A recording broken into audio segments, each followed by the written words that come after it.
I am playing cricket. মই cricket খেলি আছো। যদি প্ৰেজেন্ট টেন্সৰ বিভাগ দেখে মূল ভাগত আইএনজি দেখে তেতিয়া গম পাই যাব লাগিব যে সেইটো প্ৰেজেন্ট কন্টিনিউয়াস টেন্সত আছে। ঠিক আছে, প্ৰেজেন্ট কন্টিনিউয়াস টেন্স কেতিয়া হয়? নমস্কাৰ, আজি ভিডিঅ'টো আমি আৰম্ভ কৰিম ইংৰাজী বাক্য গঠন কেনেকৈ কৰে। ইংৰাজী বাক্য গঠন কৰিবলৈ যাওঁতে আমি প্ৰথম জানিব লাগিব অসমীয়া বাক্য কেনেকৈ গঠন কৰে। গতিকে ইংৰাজী বাক্য গঠন কৰিবলৈ যদি আপোনালোকে বিচাৰে তেতিয়াহ'লে এই ভিডিঅ'টো সম্পূৰ্ণকৈ এবাৰো স্কিপ নকৰাকৈ চাব। স্কিপ কৰিলে কথাখিনি বুজি নাপাব। গতিকে ভিডিঅ'টো অকণ স্কিপ নকৰাকৈ শেষলৈকে চাই থাকিব আৰু ভিডিঅ'টো ভাল লাগিলে লাইক কৰিব, কমেণ্ট কৰিব, ছাবস্ক্ৰাইব কৰি দিব এনেধৰণৰ ভিডিঅ'সমূহ যদি পাই থাকিব বিচাৰে। গতিকে বলক অলপ পলম নকৰি ভিডিঅ'টো আৰম্ভ কৰোঁ। এতিয়া আহিছোঁ ইংৰাজী বাক্য আমি কেনেকৈ গঠন কৰিম। এটা ভাষা শিকি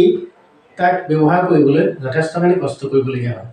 গতিকে আমি অলপ কষ্ট কৰিব লাগিব, তেতিয়াহে আমি বেলেগ এটা ভাষা ব্যৱহাৰ কৰিবলৈ শিকিম। আমি বাক্য এটা কেনেকৈ গঠন কৰে তাকে অলপ আলোচনা কৰোঁ। এতিয়া কথা হ'ল কি, অসমীয়া ভাষা এটা যেতিয়া শিকি লৈ আমি বাক্য গঠন কৰিবলৈ শিকোঁ তেতিয়া আমি প্ৰথম কি শিকোঁ? বাক্য গঠন কৰিবলৈ যাওঁ তেতিয়া আমি শিকোঁ কি বাক্য। অৰ্থাৎ এটা বাক্য বনাবলৈ যাওঁতে অসমীয়াত কি লাগিব? প্ৰথম লাগিব কৰ্তা, কৰ্ম,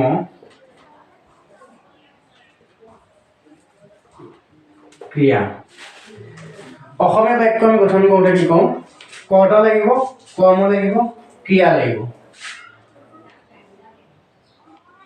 মই ভাত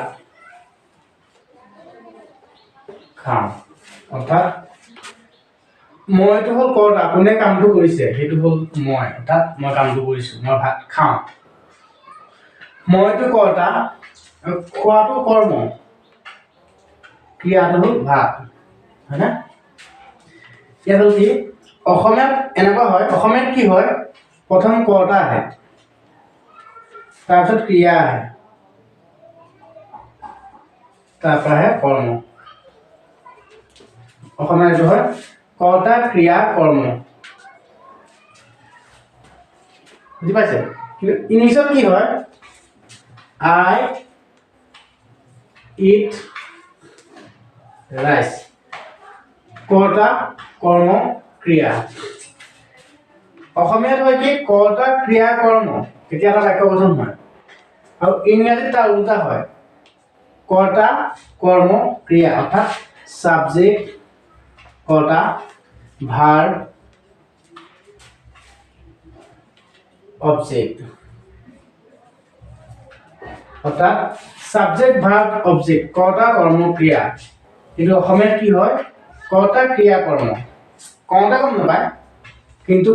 অসমীয়া ভাষাৰ বাক্য এটা কৰ্তা, ক্ৰিয়া, কৰ্ম তেনেকৈ এটা মানে ছিষ্টেমত থাকে। আৰু ইংৰাজীত কি হয় কৰ্তা, কৰ্ম, ক্ৰিয়া এটা ছিষ্টেমত থাকে। বুজি পাইছে?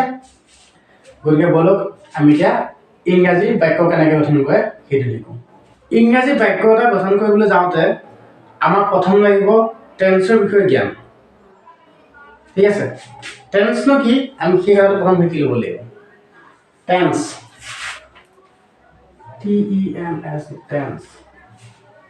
টেন্স মানে হৈছে কাল বা সময়। কাল বা সময় আমি যিকোনো এটা যেতিয়া বাক্য কওঁ তেতিয়া কি হয় এটা নিৰ্দিষ্ট সময়ত নিৰ্ধাৰণ কৰি কওঁ। ধৰা হ'ল মই ভাত খালোঁ, খালোঁ অৰ্থাৎ খাই গ'লোঁ, অলপ আগত খালোঁ বা কেতিয়া খালোঁ খালোঁ। মই ভাত খাই আছোঁ অৰ্থাৎ এতিয়া কৰি আছোঁ, তাত বাক্যতে বুজাই দিয়ে যে কোন সময়ত কেতিয়া কামটো কৰি আছে। মই ভাত খাম অৰ্থাৎ পাছত খাম, খাম মানে ভৱিষ্যত। কাল তিনিটা প্ৰকাৰ হয়, অতীত কাল, বৰ্তমান কাল আৰু ভৱিষ্যত কাল। সময়, সময় কেইটা? অতীত, বৰ্তমান আৰু ভৱিষ্যত।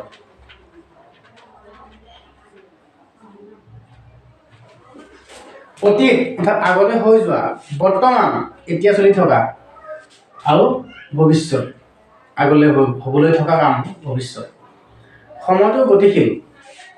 এতিয়া মই যিটো কাম কৰিছোঁ অলপ সময় পিছত অতীত হৈ যাব আৰু এতিয়া যিখিনি কাম কৰি আছোঁ সেইটো হ'ল বৰ্তমান আৰু অলপ সময় যিটো কাম কৰিম সেইটো হ'ল ভৱিষ্যত সেইটো বুজি পায় বেছিকৈ নক'লেও হ'ব এতিয়া কি হয় টেন্সৰ ইংলিছত তেনেকৈ তিনিটা কাল আছে ইংলিছৰ কাল অসমীয়াত যেনেকৈ তিনিটা ইংৰাজীত তিনিটা অসমীয়াত কয় অতীত বৰ্তমান আৰু ভৱিষ্যত ইংৰাজীত কয় পাষ্ট প্ৰেজেণ্ট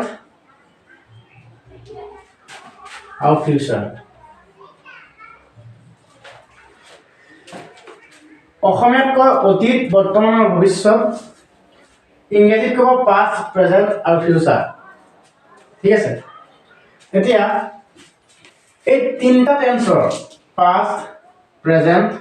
ফিউচাৰ এই তিনিটা টেন্সৰ প্ৰত্যেকৰে চাৰিটা চাৰিটা ভাগ আছে 1 2 3 4 তেনেকৈ ইয়াতো চাৰিটা আছে ইয়াতো চাৰিটা আছে পাষ্ট টেন্সৰো চাৰিটা ভাগ আছে প্ৰেজেণ্ট টেন্সৰো চাৰিটা ভাগ আছে ফিউচাৰ টেন্সৰো চাৰিটা ভাগ আছে গতিকে আমি সম্পূৰ্ণ চাৰিটা 12টা এই 12টাৰ জ্ঞান সম্পূৰ্ণ থাকিলেহে এটা কাল অনুযায়ী বাক্য বনাব পাৰিম ঠিক আছে এতিয়া গোটেইখিনি বুজাবলৈ যাওঁতে মোৰ বহুত সময় হ'ব 2-3 ঘণ্টা এটা কোৰ্চ হয় এইটো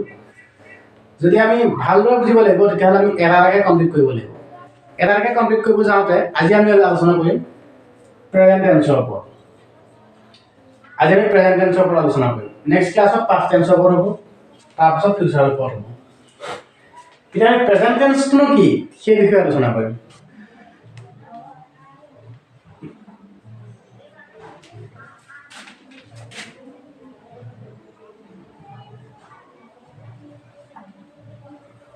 প্ৰেজেণ্ট টেন্স প্ৰেজেণ্ট টেন্সৰ চাৰিটা ভাগ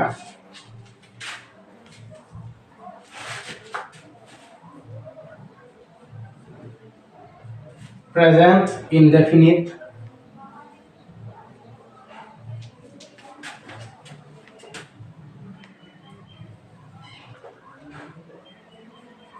present continuous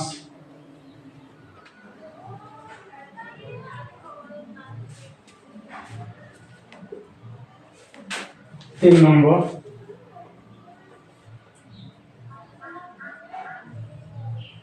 present perfect और 4 নম্বর present perfect continuous या प्रेजेंट टेंस तो চাৰিটা ভাগ আছে সেইকেইটা হৈছে present indefinite present continuous present perfect আৰু প্ৰেজেন্ট পাৰফেক্ট কন্টিনিউয়াস এতিয়া প্ৰথম চাব লাগিব প্ৰেজেন্ট ইনডেফিনিট টু কি ঠিক আছে আমি প্ৰথম বুজিম প্ৰেজেন্ট ইনডেফিনিট টু বিষয়ে প্ৰেজেন্ট ইনডেফিনিট বা সিম্পল প্ৰেজেন্ট বুলি ইয়াক কোৱা হয় প্ৰেজেন্ট ইনডেফিনিট টেন্স টু কাক কয় কেতিয়া কয় সেইটো হৈছে কি কোনো এটা চিৰসত্য ঘটনা অৰ্থাৎ অভ্যাসগত কাম বস্তুটো চিৰসত্য হ'ব লাগিব বা অভ্যাসগতভাৱে চলি অহা হ'ব লাগিব তেতিয়া তাক প্ৰেজেন্ট ইনডেফিনিট টেন্স ইউজ কৰি বাক্য বনোৱা হয় উদাহৰণস্বৰূপে সূৰ্য পৃথিৱীখন সূৰ্যৰ চাৰিওফালে ঘূৰে এইটো এটা চিৰসত্য পৃথিৱীখন সূৰ্যৰ চাৰিওফালে ঘূৰে চিৰসত্য হয় নহয় গতিকে তেনেকুৱা কথাবিলাকত আমি প্ৰেজেন্ট ইনডেফিনিট টেন্স ইউজ কৰিম সূৰ্য পূবফালে উদয় হয় চিৰসত্য মই সদায় ৰাতিপুৱা সোনকালে শুই উঠোঁ তো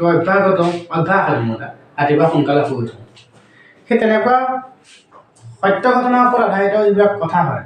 যিবিলাক বাক্য হয় সেইবিলাক আমি প্ৰেজেন্ট ইনডেফিনিট টেন্সত ইউজ কৰোঁ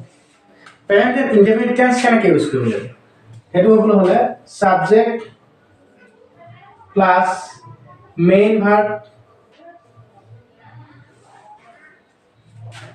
প্লাস এস বা ইএস প্লাস অবজেক্ট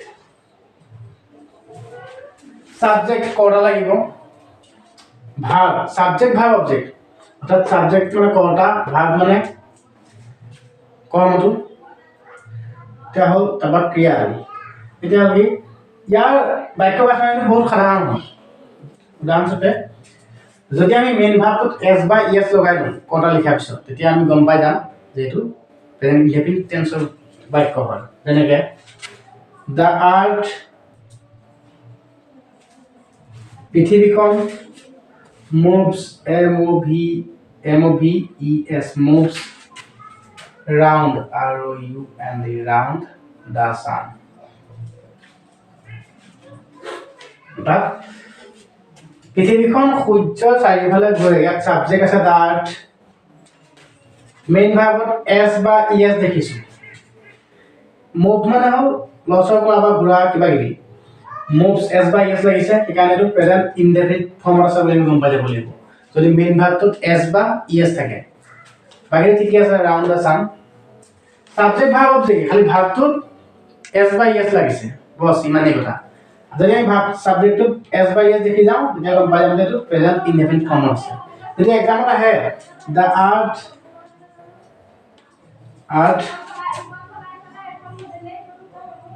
এনেকে যদি দিয়ে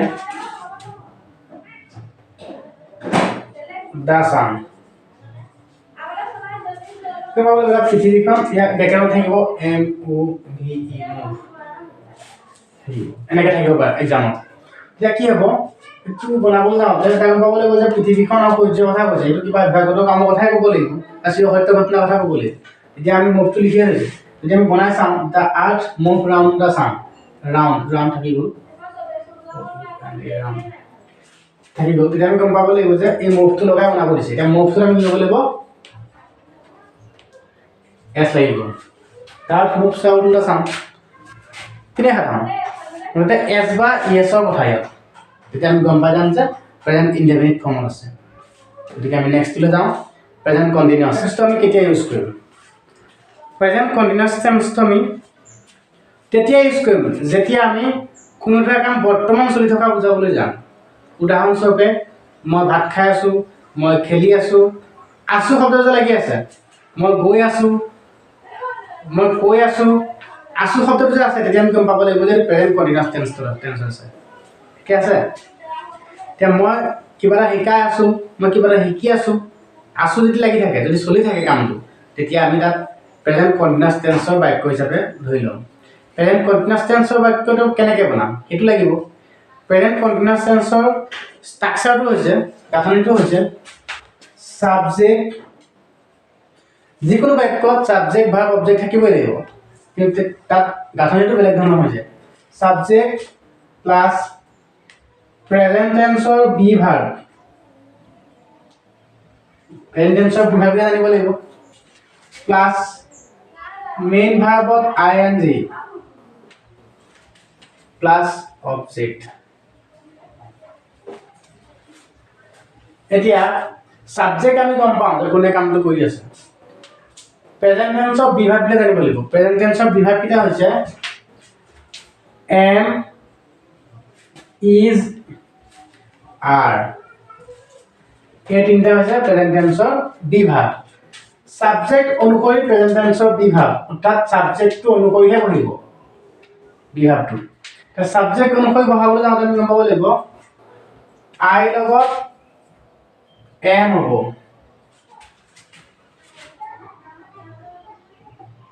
উই লগত আৰ হ'ব ইউ লগত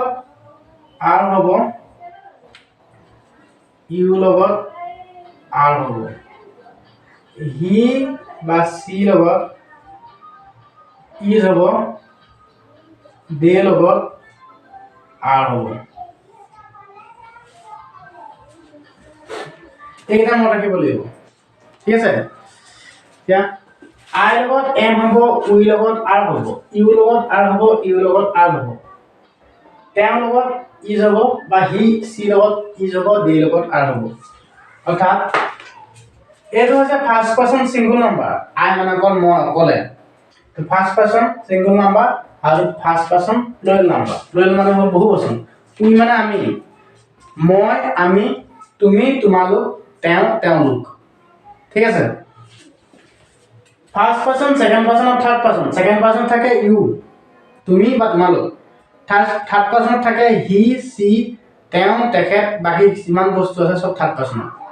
ফাৰ্ষ্ট পাৰ্চন থাকিব মই আমি সেকেন্ড পাৰ্চন তুমি তোমালোক বাকী চব থাৰ্ড পাৰ্চন তেওঁ তেওঁলোক কিবা কিবি বস্তু যদি নাম থাকে তেতিয়া আমি চব থাৰ্ড পাৰ্চনত থাকিম ঠিক আছে এতিয়া ক'ব লাগে মই অসমীয়া মই ক্ৰিকেট খেলি আছো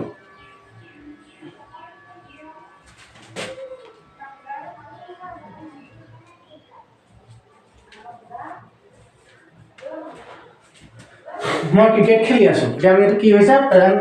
কন্টিনিউয়াস টেন্সত আছে প্ৰেজেন্ট কন্টিনিউয়াস টেন্সত বনাবলৈ যাওঁতে প্ৰথম লাগিব সাবজেক্ট কোন মই আই সাবজেক্ট অনুসৰি প্ৰেজেন্ট টেন্সৰ বিভাগ আই লগত কি লাগিব আই লগত এম লাগিব আই এম মেইন ভাৰ্বত আইএনজি মেইন ভাৰ্ব কোনটো খেলাটো ভাৰ্বটো হ'ল খেলা কৰ্মটো হ'ল খেলা খেলাটো হ'ল কি প্লে প্লেত কি লাগিব আইএনজি কি খেলি আছো cricket CRICKET I am playing cricket মই ক্ৰিকেট খেলি আছো যদি প্ৰেজেন্ট টেন্সৰ বিভাগ দেখে মূল ভাৰ্বত আইএনজি দেখে তেতিয়া গম পাই যাব লাগিব যে হেতু প্ৰেজেন্ট কন্টিনিউয়াস টেন্সত আছে ঠিক আছে প্ৰেজেন্ট কন্টিনিউয়াস টেন্স কেতিয়া হয় তেতিয়া কিবা এটা কাম চলি থকা বুজায় এক কৈছে ক্ৰিকেটৰ কথাটো ক'লেই খেলাটো ক'লেই আৰু আই লগত এম আছে তেতিয়া গম পাব লাগিব যে মই ক্ৰিকেট খেলি আছো প্ৰেজেন্ট কন্টিনিউয়াস টেন্সত আছে যি নহওক মই কিতাপ পঢ়ি আছো মই আই লগত এম হ'ব আই এম পঢ়ি আছো ৰিড READ ৰিডৰ লগত আইএনজি লাগিব ৰিডিং বুক যদি কয় বোলে এখন কিতাপ পঢ়ি আছো এই বুক মই এখন কিতাপ পঢ়ি আছো তেতিয়া এই বুক আহিব যদি বোলে মই কিতাপ পঢ়ি আছো তেতিয়া আই এম ৰিডিং বুক হ'ব বুজি পাইছা খুব প্ৰেক্টিছ কৰিব লাগিব ঘৰত তেতিয়া নিশ্চয় বুজি পাব এতিয়া আৰু এটা উদাহৰণ দিব লাগিব এতিয়া আমি ফাৰ্ষ্ট পাৰ্চনৰ উদাহৰণ দিলো তাৰ সেকেন্ড পাৰ্চনৰ উদাহৰণ দিব লাগিব তাৰ ফাৰ্ষ্ট পাৰ্চন প্লুৰেল নাম্বাৰ দিছো আমি গৈ আছো এতিয়া আছে আমি হৈছে উই লগত কি হ'ব আৰ উই আৰ গৈ থকাটো কি হ'ব গো লগত কি লাগিব আইএনজি উই আৰ গোইং আইএনজিটো আছো কামটো কৰি দিছে প্ৰেজেন্টটো বুজাই দিছে গতিকে উই আৰ গোইং আমি গৈ আছো তাকে লাগিব তুমি খাই আছা তুমি ইউ লগত আৰ হ'ব প্ৰেজেন্টৰ বিভাগ খাই থকাটো EAT তাৰ আইএনজি লাগিব ইটিং ইউ আৰ ইটিং বুজি পাইছে এতিয়া যদি কয় কেঁচুৱাটোৱে কান্দি আছে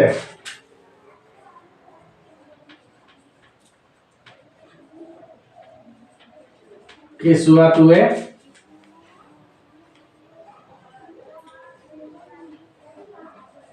কান্দি আছে কেঁচুৱাটো হ'ল বেবী কেঁচুৱাটোৱে বুলি কৈছে এতিয়া কেঁচুৱাটোৱে নিৰ্দিষ্টকে দেখাই দিছে নিৰ্দিষ্টকে দেখা দিয়া কাৰণ আমি কি কৰিব লাগিব দা বেবী দা আৰ্টিকেলটো আহি গৈছে দা বেবী এইটো third person I we you he she এইবিলাক I to আৰু we to ফাৰ্ষ্ট পাৰ্চন বাকি you আৰু you to second person he she বাকি সব থাৰ্ড পাৰ্চনত কি হ'ব is দা বেবী টো হৈছে থাৰ্ড পাৰ্চন এ কি হৈছে is the baby is kind of cry CRY cry তাত আইএনজি লাগিব মই ভাবো তাত দা বেবী is crying তেতিয়া আমি গম পাব লাগিব is আছে আইএনজি আছে কি গম পাব লাগিব এটা প্ৰেজেন্ট কন্টিনিউয়াস টেন্সৰ ফৰ্ম যদি আমি প্ৰেজেন্ট কন্টিনিউয়াস টেন্সৰ কাবা কিবা ক'বলৈ যাওঁ প্ৰথম জানিব লাগিব আপোনালোকে শব্দ অৰ্থ অসমীয়া শব্দ অৰ্থখিনি জানিব লাগিব মিনিংটো মানে ইংলিছৰ মিনিংটো জানিব লাগিব তাৰ পিছত বাক্য গাঁথনি জানিব লাগিব তেতিয়া আৰামত বনাই দিব পাৰিব এনেকৈ কেঁচুৱাটোৱে কান্দি আছে কেঁচুৱাটোৱে এটা baby the baby is crying অৰ্থাৎ কেঁচুৱাটোৱে কান্দি আছে তেওঁ আহি আছে হি ইজ কামিং কাম যোগ আইএনজি কামিং বুজি পাইছে the baby is crying he is coming I am playing I N G যদি য'ত থাকে বা যদি তাৰ বিভাগটো থাকে প্ৰেজেণ্ট টেন্সৰ বিভাগ থাকে তেতিয়া আমি গম পাম যে প্ৰেজেণ্ট কণ্টিনিউয়াছ টেন্সৰ ফৰ্ম ঠিক আছে নিজে বনাবলৈ যাওঁতে এটা কথা মনত ৰাখিব সাবজেক্ট প্লাস প্ৰেজেণ্ট টেন্সৰ বিভাগ প্লাস মূল ভাগত আইএনজি প্লাস অবজেক্ট সাবজেক্ট অনুসৰি প্ৰেজেণ্ট টেন্সৰ বিভাগ এম ইজ আৰ এই তিনিটাই বহিব এই তিনিটা কোনটো বহিব এই সাতখন মনত ৰাখিব লাগিব আই লগত কি হ'ব উই লগত কি হ'ব ইউ লগত কি হ'ব ইউ লগত কি হ'ব হি লগত প্লাস হি লগত কি হ'ব ডি লগত কি হ'ব এইকেইটা কথা জানিব লাগিব তাৰপিছত আৰামত বনাই দিব পাৰিব এতিয়া হ'ল মই শিকাই আছো আই লগত এম শিকাই থাকো টিচ টি ই এইচ এইচ টিচ লগত I N D teaching I am teaching তেওঁলোকে শিকি আছে কি হ'ব তেওঁলোকে শিকি আছে দে আৰ দে লগত থাৰ্ড পাৰ্চন দে লগত আৰ হ'ব দে আৰ লাৰ্ন মানে শিকা এল ই এ আৰ এন লাৰ্ন লগত লাগিব আই এন জি দে আৰ লাৰ্নিং তেওঁলোকে শিকি আছে বুজি পাইছে কিবা নুবুজিলে কমেণ্ট কৰিব মই বুজাই দিম ঠিক আছে আজি প্ৰেজেণ্ট টেন্সৰ প্ৰেজেণ্ট কণ্টিনিউয়াছত সামৰিছোঁ নেক্সট ক্লাছত প্ৰেজেণ্ট পাৰফেক্ট বুজাম ঠিক আছে আজিলৈ ভিডিঅ'টো ইমানেই যদি ভিডিঅ'টো ভাল লাগিলে লাইক কৰিব কমেণ্ট কৰিব আৰু যদি এনেকুৱা ধৰণৰ ভিডিঅ' পাই থাকিব বিচাৰে তেতিয়াহ'লে চেনেলটো ছাবস্ক্ৰাইব কৰিব ধন্যবাদ